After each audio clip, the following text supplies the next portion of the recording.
Hi சொந்தங்களே, இன்றைக்கி சண்டேனால் beef எடுத்திருக்கேன். பீஃப் வந்துட்டு குழம்பு வைக்கலான்னு எடுத்திருக்கேன். பீஃப் சமைக்கிறதுக்கு என்னென்ன நம்ம போடணுமோ, நார்மலாக நம்ம பேசிக்கில் என்னென்னலாம் போடணுமோ அதெல்லாம் போட்டு நல்லா வணக்கிட்டேன். இப்போ நெக்ஸ்ட்டு நம்ம பீஃபை போடலாம்.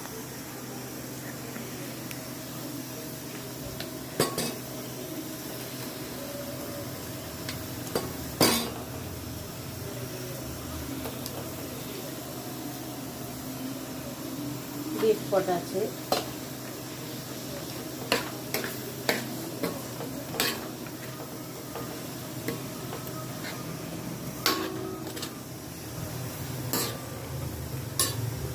அடுத்து என்ன பண்ண போகிறோன்னா, ஜீரகம், சோம்பு, குருமிளகு, மஞ்சத்தூள் இதெல்லாம் போட்டு நம்ம பவுடர் பண்ணி வச்சுருக்கோம்.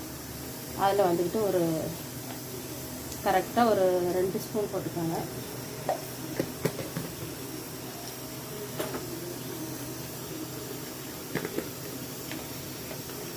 அதுக்கப்புறமா கொஞ்சமாக மஞ்சத்தூள் போட்டால் போடும். ஏன்னா அதுலேயே மஞ்சத்தூள் போட்டு நம்ம பவுட்ரு பண்ணி வச்சுருக்கோம். அதனால் இதில் கொஞ்சமாக மஞ்சத்தூள் போட்டால் போதும்.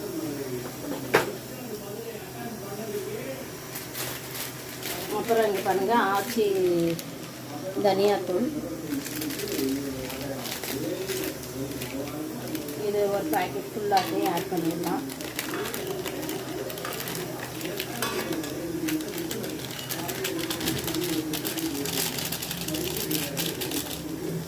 ஆட் பண்ணிடலாம்.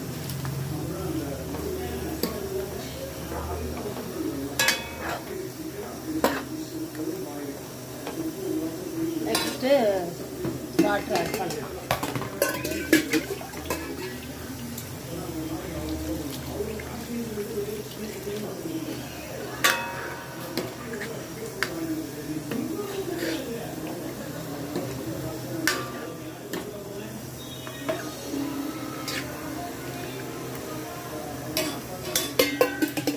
தண்ணி நமக்கு தேவைக்கேற்ப நமக்கு தண்ணி ஊற்றிக்கலாம். தண்ணி நம்ம சேர்த்துக்கலாம் தேவைக்கேற்ற மாதிரி. திக்னஸ் நம்ம கிடைக்கணும்ல குழம்புக்கு. இந்த திக்னஸ் நல்லா இருக்கு பாருங்க, திக்னஸ் நல்லா இருக்குது.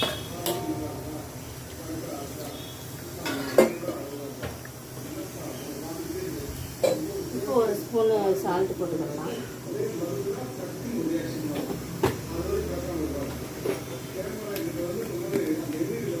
கொஞ்சமாக சில்லி பவுடர் ஆட் பண்ணிக்கலாம்.